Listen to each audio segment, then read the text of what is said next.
Mesdames, Messieurs, bonjour. Très heureux de vous retrouver pour cette nouvelle édition du JT Cultures et Marchés. Alors, nous débuterons cette émission en parlant du tweet de Donald Trump qui a enflammé à lui seul le marché du soja.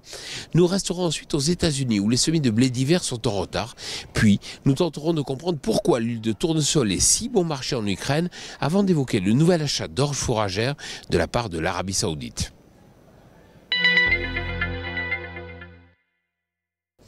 Accro aux réseaux sociaux, Donald Trump a une nouvelle fois agité les marchés la semaine passée.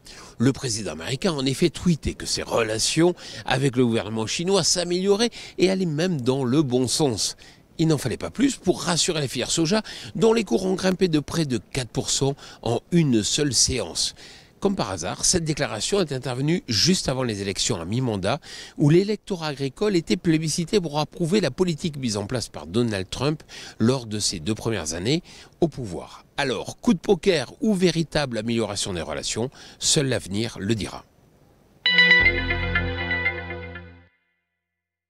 Les travaux de semis accusent un certain retard aux États-Unis en raison des récentes précipitations qui se sont abattues sur la région de blé d'hiver.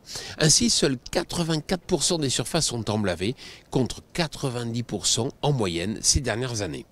Bien que les conditions d'implantation ne soient pas optimales, il reste difficile d'estimer s'il y a de réelles pertes.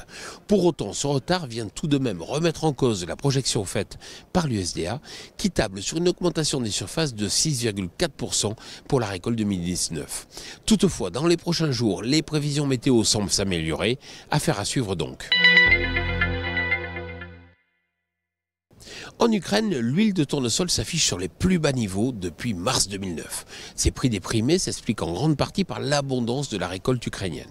Alors que la moisson touche à sa fin, les analystes tablent sur une production proche de 15 millions de tonnes. C'est tout simplement un record.